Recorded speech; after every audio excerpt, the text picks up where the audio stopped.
Okay, before we get started on today's lesson, a couple of things to make sure while everybody's in here, especially for our audit students, but everybody try to make sure that you have all quizzes. Even if you haven't taken the quiz, see me. We'll get you copies of the quizzes because that's going to be the basis for our final. Our class schedule calls for this week, and then next week, next Tuesday we'll be here. Then we take a Tuesday off just simply to spread things out so I can get to the final date that Pastor Robson made. Then we're going to, 2 weeks from next week, or 3 weeks from today, we're going to do a course review.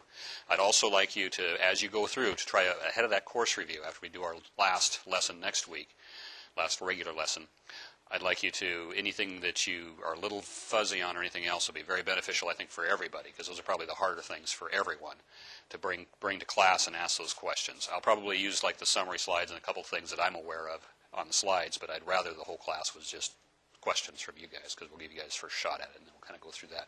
Might perk some other questions there, so we can review everything and kind of get it mentally tied together since it's spread out over so many weeks. So keep that in mind, and then 2 weeks after the review, because I'm actually out of town the following week, we'll be doing our final. And the final, just come in at the regular time, and we pass it out, and when you're done, you hand them in. So, and then we'll get back with you on the final grades, certificates, and all those things. So, any questions on any of that? Okay, I've got our usual slide up here. I think I've probably drilled that in way too much, but for our credits. Thank you for the reminder. I'm about 50-50 on that, aren't I? Something like that. Okay. Credit students, 50% of your grade is based on the quizzes.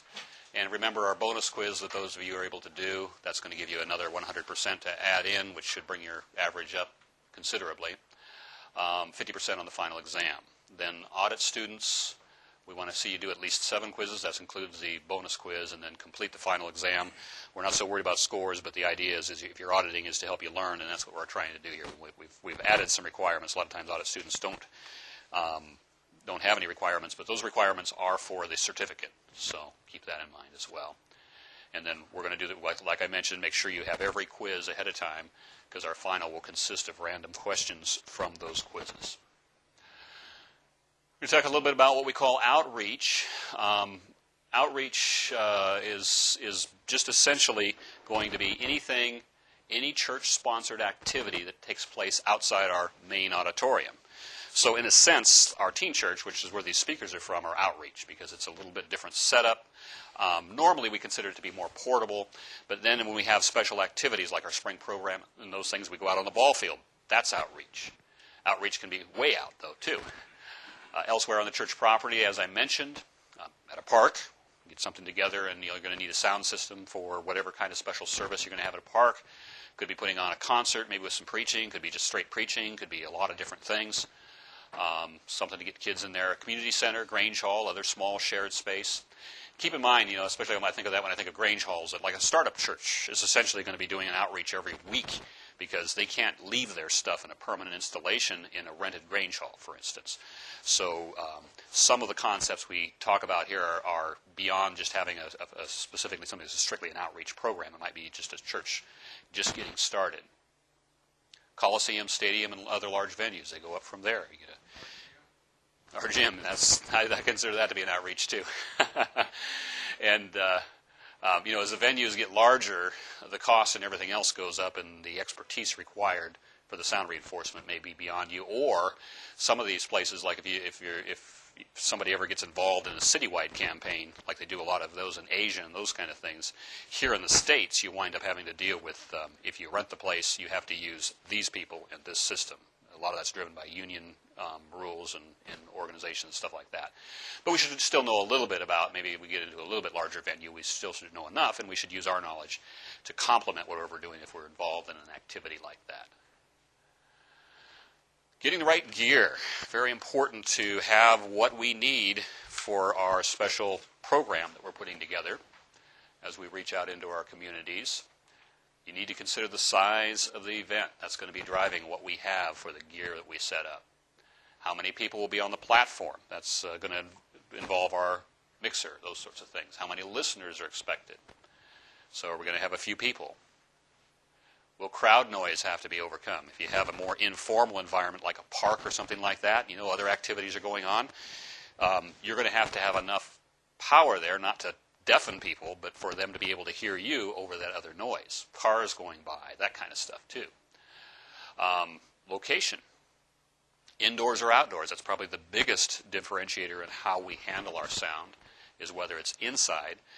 We'll talk a little more about that, but you have these walls where the sound is bouncing around. We've talked about that a lot in our other classes. All of a sudden the walls go away. What happens to the sound? It just keeps on going, and it tends to decay faster. It takes more power to fill the same space with sound because you don't have those reflections to deal with.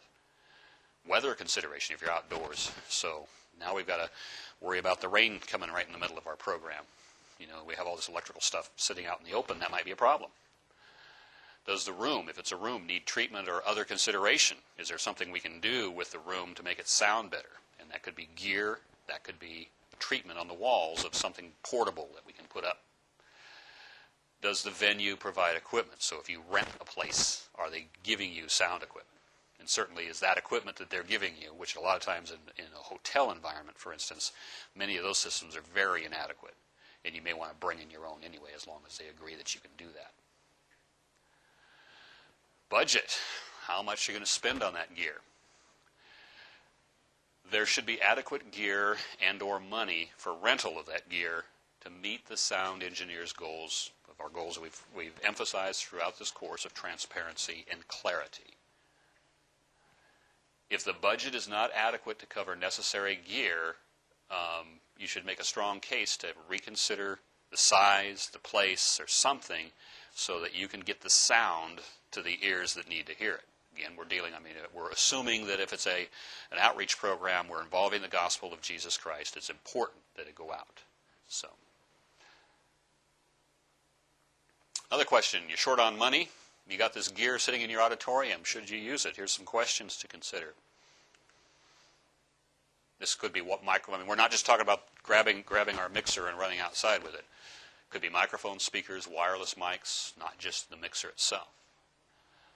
Consider that the home base remains a top priority for getting the gospel message out. My personal priority in running sound now for 30 years or so is that I've considered the main service of the main church to be top priority, and I try to avoid impacting that main service by cannibalizing equipment from it. But that's my philosophy.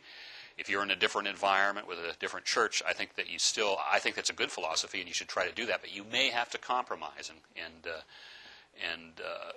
go ahead and use some of that equipment. You have the risk of damaged or missing equipment. When this is all said and done, you bring it out, somebody drops something gets lost because you've got this park or whatever, and things get scattered.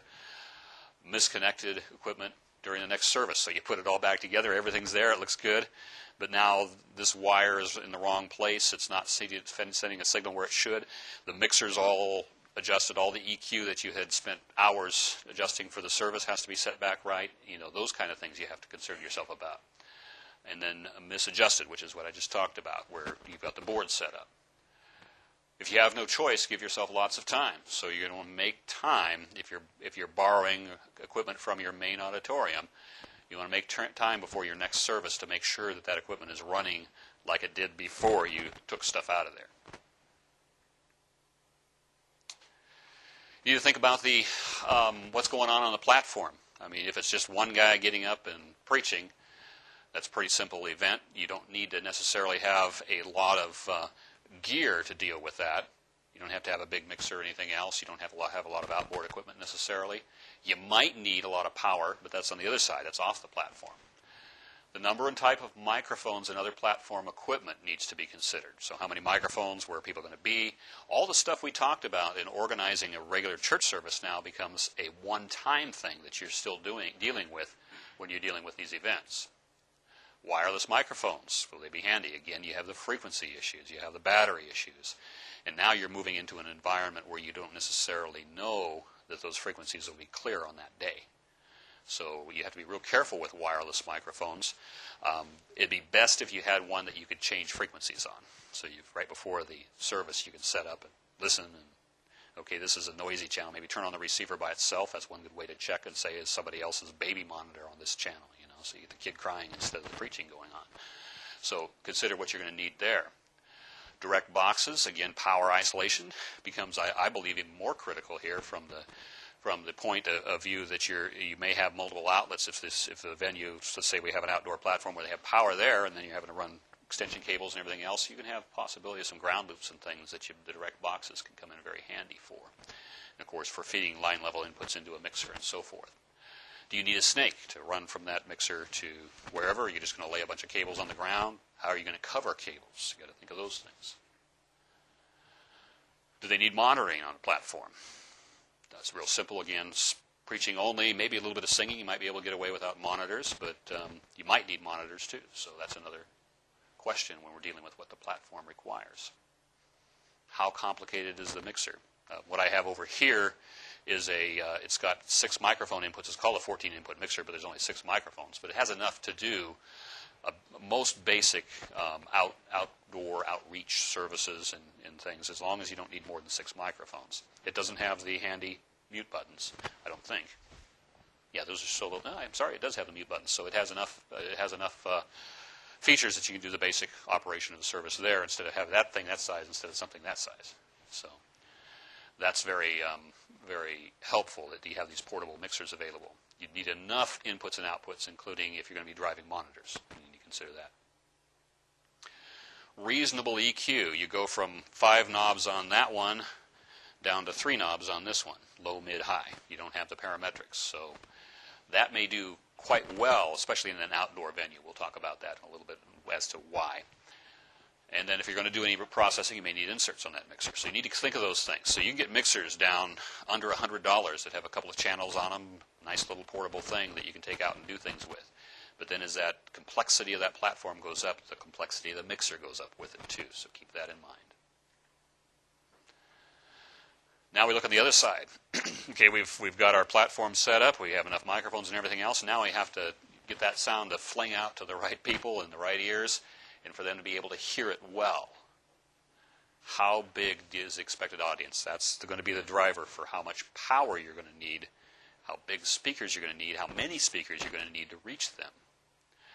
Power amplifiers will need to be sized by the audience.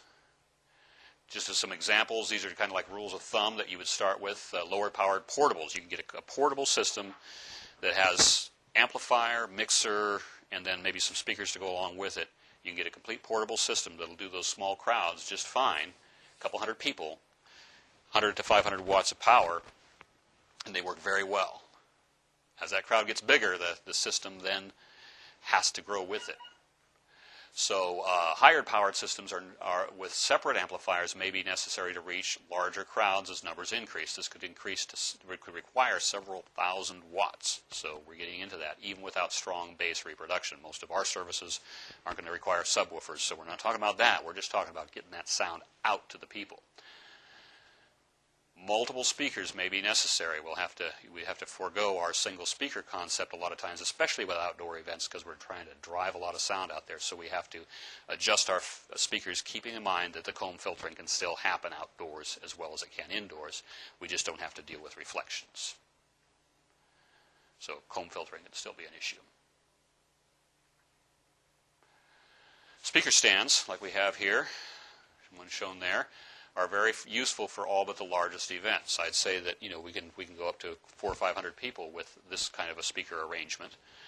Getting them high enough, now they allow you to get them above the listeners. So those will telescope much higher. We've got a ceiling and stuff near the ceiling limits on these. But those will telescope higher. You get even higher speaker stands than that. They can also be positioned on the platform, but you again have to be careful of feedback when you're doing that. And then many speakers have this socket, like these do, that fits onto the stand. You can buy speakers that way. Even in the lower cost, smaller speakers are available. Many speakers are available for that. So you buy a standard stand, a speaker that has a socket, put it on the stand, run your cables to it, and get your main system set up, and now you're ready to go. When we're dealing with indoor events, we've got the same acoustic challenges that we have in our main auditorium, regular church service. Building may not be optimum, so now we have issues where we really can't go and treat the whole walls of a gymnasium we're going to use one time. So we have to deal with that, and really our only tool we have, well, two tools we have for that are positioning of the speakers from our other lessons and EQ. That's the way you're going to have to live with it. You're going to have all this sound bouncing around if you're in a gymnasium. Sound system has to be portable, so the amount of tools that you can throw at it may be a little bit less because you've got to be able to lug it in and lug it out. So keep that in mind as well. I mean, you can still pull it off. And then you probably will need something outboard beyond your mixer to adjust for at least a graphic EQ, to adjust for the acoustics of that room. Make it sound as good as you can. Maybe cut out a lot of the mids. High mids are really bad in a gymnasium. And try to keep that sound from bouncing. Don't throw that speaker, or put the speaker where it's going to be throwing the sound right against the wall. It's going to be bouncing back and forth and that kind of thing. A little angle on the speakers helps a lot. When we look at going outside, we've got the luxury of no reflected sounds, which often means we won't need any outboard EQ. We can do broad adjustments with EQ right there on that mixer, which is a nice thing to do. But we need more power because now those reflections are not giving the sense of volume to people for the same perceived loudness. And then outdoor events tend to have background noise somewhere else, so now you need more power to overcome that for the people's sense of loudness as well. You're not going to have as much bass response. And again, since most of what we're doing, we're not putting on rock concerts and things like that, we don't need a lot of bass response. Keep in mind, I don't have it on the slide too, that bass travels farther outdoors than anything else. So if you do have something, you're doing a special video presentation, for instance, and it has a lot of bass in it for effect and things like that, people are going to hear that. They could hear that up to a mile away while they're not hearing anything else. So, if you're dealing with a fairly high-powered system with a large crowd. So keep that in mind. Even though the bass response is lower, it travels farther. So now you boost the bass and you kick up the power, and now that's going out, and 6-10 blocks away, somebody's hearing this boom boom sound going on, and that's all they're hearing. The crowd may be spread out. If they're out in a park somewhere, they're sitting in circles or whatever. They got some other things going on. They may have distractions, kids and things that make them less attentive. So you still have to get that message to them. So that again calls for more power. But we're not out to hurt ears either, so we have to deal with that. Other noises, which I already mentioned, which have to do with the perceived loudness of the sound. And then finally, you must think about the weather. You've got the wet stuff to deal with, so most of our equipment is not real good when it gets water on it. Problems happen. So you're going to want to have the ability to cover that equipment. Then on a really sunny, hot day and everything else, both the equipment and you will get baked. So it's a good idea to be sheltered from the sun as well. I mean, of course, you can use sunscreen and things like that for yourself, but all this nice black painted stuff, when the sun hits it, gets very, very hot. In fact, it can get so hot you can't touch it. And so you might want to shelter the equipment as well. Rain, sun, water damage, those kind of things. And then you want to be a good neighbor when you're doing an outdoor event. Best if you can, if you have a chance to warn people around there that something's going on, you pick a time of day that's not going to be a time when they're going to try to be sleeping. It doesn't hurt to do a little door-to-door knocking if you're around an area. Even in our area, we try to be good neighbors when we do outdoor activities, and find out if people are like night shift workers or something like that, where they're going to have issues, and try to accommodate them as much as possible. It doesn't mean calling off the event, but it just means being a good neighbor, being a good testimony to people. Okay, so now we have this planned event, whatever it is. We're going to be out in a park, let's say, and we don't have the right equipment.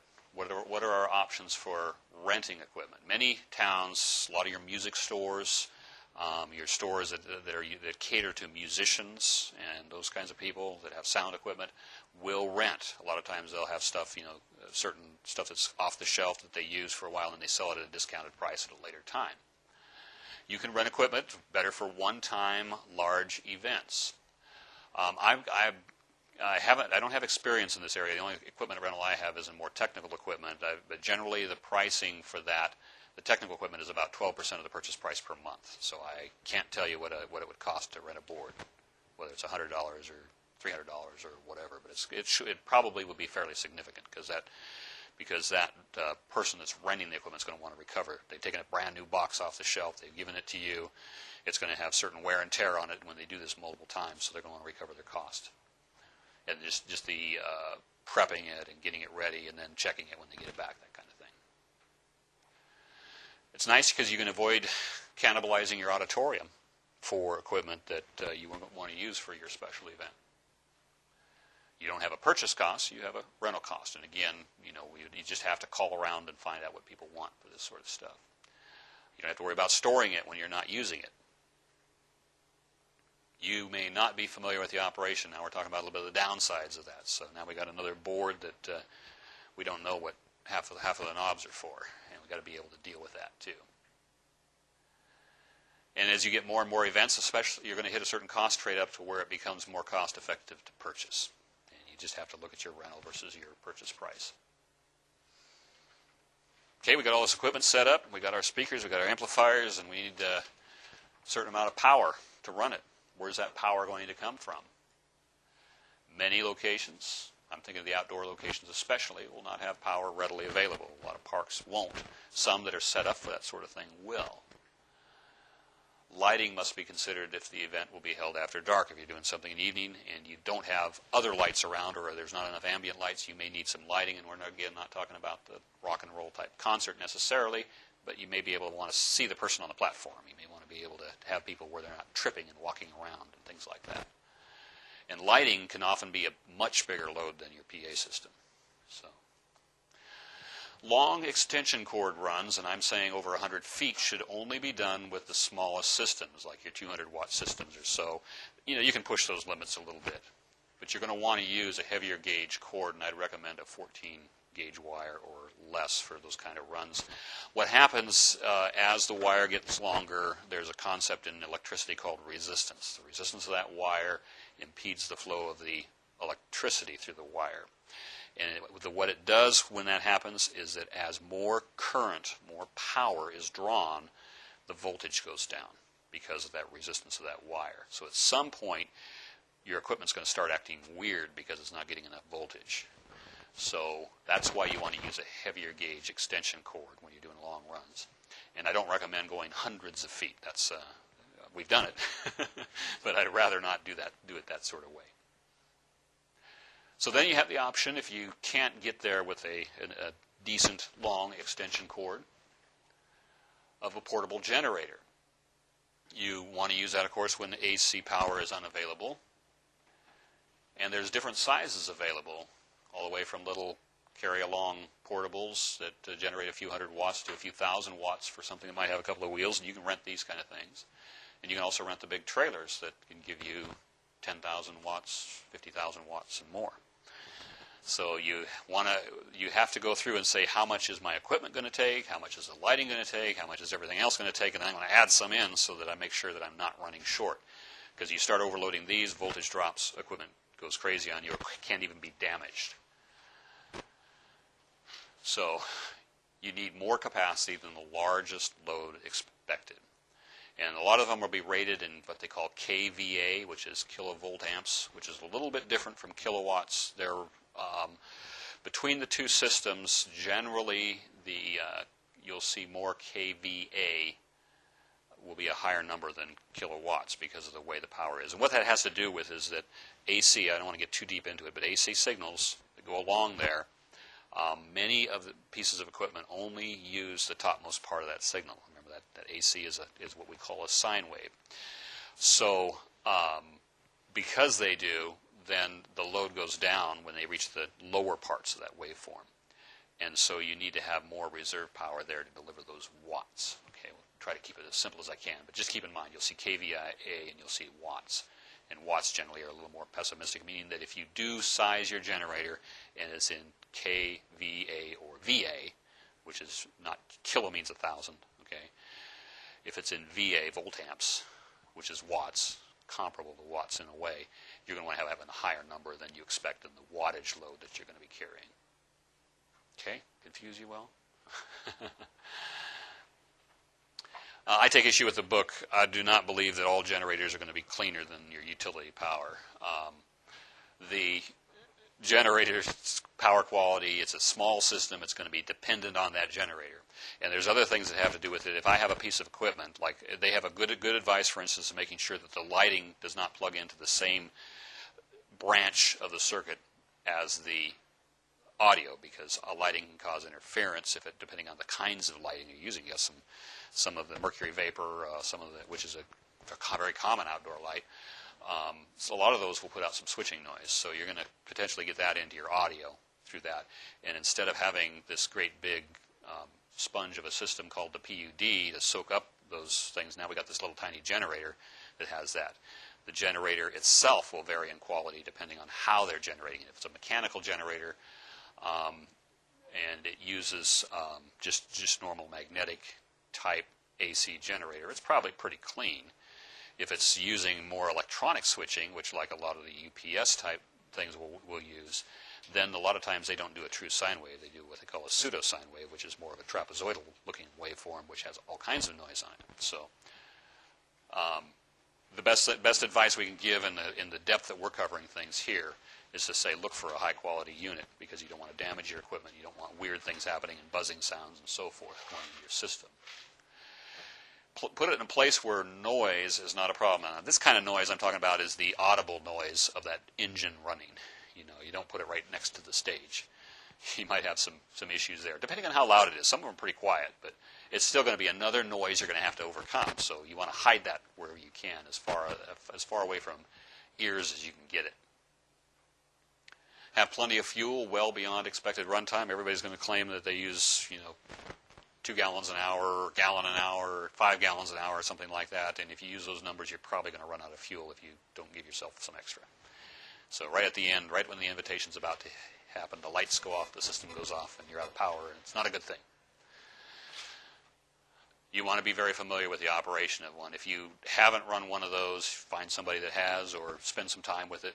Rent it ahead of time. Give yourself a half a day or so to start it up, try it out, try different loads on it, make sure that things are working right.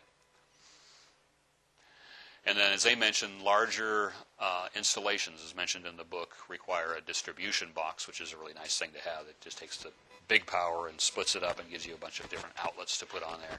And again, your lighting should run in on different parts of that circuit.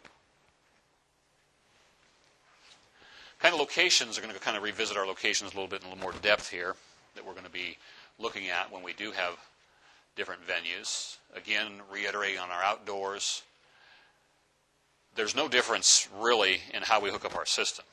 We still have microphone to mixer, any outboard processing either through inserts or in-line. We go from the mixer to any further outboard processing that's done from the that's done to all the channels through group inserts or in-line to our power amplifiers, to our speakers. It's the same thing. It's the same basic connections. Sound, though, is much different. Very few reflections, unless you have some sort of dividing walls somewhere, those kind of things. No response peaks. That's nice. We don't have to deal with those little peaks that tend to give us the feedback, as long as we position our equipment properly. Poorer bass response. We don't have the walls to give people the sense of those long wavelength bass signals bouncing around our room. So we're going to generally say that it's going to require more power to reach the ears of the people that are listening when you're outdoors, all other things being equal. Needs protection from weather, as we mentioned. Equipment should be sheltered. And then you need to, just like you would if you were setting up a brand new church, you need to consider where everything's going to be located. But this is for a one-time thing. So, if it's a fairly large event, we have a platform. There's places where the mixer has to go. There's places where the speakers need to go. We don't want to get feedback. We may need monitoring. We have to think about all those things. If we're looking at a community center and other small venues, so now we're moving down to the small room size of things, you want to consider your speaker placement first. And that really applies to most of our applications, most of our different venues that we'd be using. You want to consider where those speakers are going to go. And then when you think of the small room, you think of the direct reflection off the back walls, just like we learned about, the angles, the comb filtering issues, and all those things. Get those speakers in the right spot first. Look at placement of the monitors, and then once you have the monitors and the speakers and you figured out where you want to put those, then you're going to look at your mixing position. It's going to be, is there a accommodation within that room to put the mixer where you can get your ears out there but be out of people's way? That's the ideal situation. Remember wiring considerations, and snakes are very nice because now you have one big wire to deal with instead of a bunch of little wires going over that can be tripping hazards. And it's great if you can go in, as they suggested, if there's something else happening in the place that you're going to rent, to go in and monitor that event, or go in when it's empty and kind of analyze it too, like we learned over in the auditorium. You're going to have a balance between how powerful the amplifiers are and how portable the system is. And that's based on the size of the event. Most of these smaller centers, with your couple 100-watt portable system, you'll probably be just fine. Other than you may not have enough outboard processing to deal with the room effects. With our graphic equalizers we like to use, we might have to put something like that in there. We move up in size to our auditorium, gymnasiums, those kind of things. Larger spaces require more power. I mean, we've talked about that. Same rule of thumb that we use for our churches. As you get into the 4-digit numbers, you're going to be needing significantly more power. But a lot of places that are rented, a school auditorium, gymnasiums, and places like that, are going to have reflective walls and you're going to be limited. You're not going to be able to go, treat all those walls, put sound panels up and that kind of thing for a one-time event. So you'll have to deal with it, and that's the basic tool of the graphic equalizer is the one thing we can use there. Now speaker placement becomes even more important because you might even want to experiment with that some and see if you can get the best sound. Walk around, play something through the system, move the speakers. If they're on stands, you can move them around until you try to get rid of mostly what you're going to be dealing with is reflected sounds and the results of those response peaks and those kind of things too. So you want to try to make it as good as you can. And there'll be a lot of trial and error to do that. Remember the good old clap test too. You know what you got for your room, and remember, as we did our lab with our auditorium, remember that some areas, like when I found over on the sidewall, you get some really weird places too. So you got to keep that in mind as well. That you can, and that's just by clapping. Other considerations are same as smaller rooms, but you just need to simply scale up. How about our mixing position? Now we'll probably have to be even more flexible because we can't, do carpentry or anything else to make that mixing position happen. We've got to take what we have and we're going to put that mixer wherever we can. Closer to platform, front of house, desirable. Event is one time, less predictable than church services. So if you're there, you got your ears in the sound, and people on the platform can see you. That's the best way to do it. If you can't hear the front of house speakers clearly, then you're left with monitoring speakers or headphones. I prefer headphones because they knock out all the other ambient sounds. Something that if it's the right kind of headphone where it has a good ceiling ear cup on it. That way you can really tell what you're feeding the front of house speakers, but then they may not track the response to the headphones, may not be tracking the room. You're going to have to try to set that up, and you may even have to separately EQ those headphones, which is a little bit of a challenge on many systems. You have to use an outboard processor to do that. So the front of house position, which we said is the most ideal, desirable, is ideal for listening, gives you eye contact with the platform. So when somebody says, turn me up, they see you, and they can do that kind of thing. Must remain out of the way of attendees. Same rule applies, although I believe in more, these events are a little bit more casual, so the mixer can be somewhere out in the crowd and not be so much of a distraction. But you still want to try to move it farther back, for instance. Side of stage is used a little more often in these sorts of events. That's probably the only place you can put it. Maybe cable lengths and equipment issues are causing that. Maybe space is causing that. So now, don't trust what you hear out in the room. You can't use the front of house. You're going to need those headphones or a separate speaker to monitor with.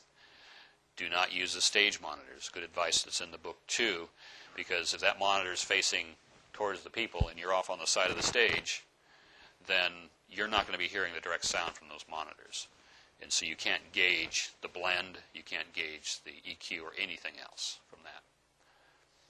So headphones or monitor speakers are the rule of the day with that. It is one positive is you're right there, so you can interact with people on the platform and deal with any issues that come up for them. When you're going to have a lot more issues with a one-time event. Back of stage, they mentioned that in the book that back of stage is used occasionally. It's not a very common thing to do. It's definitely the least desirable because now you're kind of getting out of the environment of the event. Definitely need to have monitor headphones for front of house mix because it's going the other direction. And it's the only way you're going to know what's going on. You can't easily see what's happening on platform. They even talk about watching a stream or something like that. But that, especially with the delays in the streams, I'd have a hard time doing that for sure. It's difficult to communicate. Their backs are to you with those on the platform.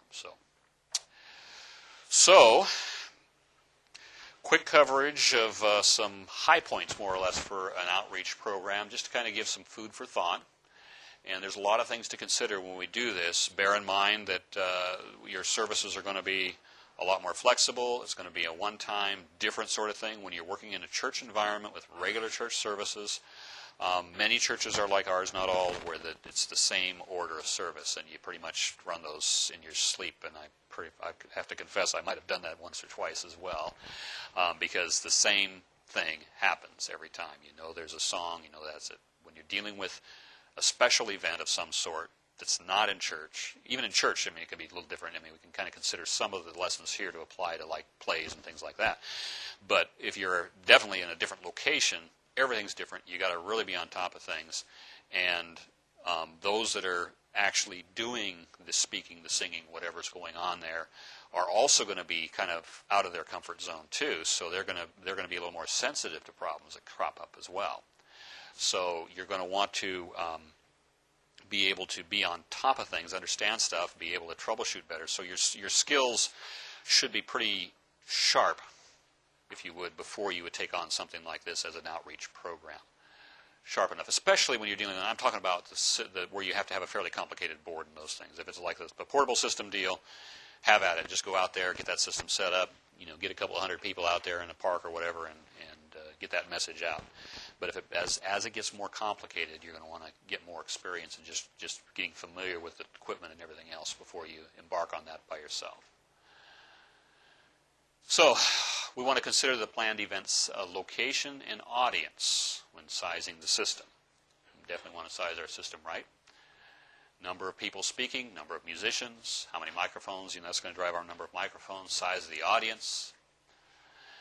Outdoor events are very different acoustically, and if you have a chance to just attend something that's happening outside, whether it's a concert, whether it's a preaching meeting or whatever, use some of the knowledge that you've learned in this class to apply and say, what am I hearing? What's different about it? And kind of get yourself trained that way. It's a really good way to do it. Power, very important consideration. Now we've moved away from our convenient outlets, and we may not have the power we need. Be sure and be a good neighbor. That's very important with anything that's an outreach, because how do you reach in the community if you get everybody mad at you because you just blasted them out in the middle of the night? Okay, any questions?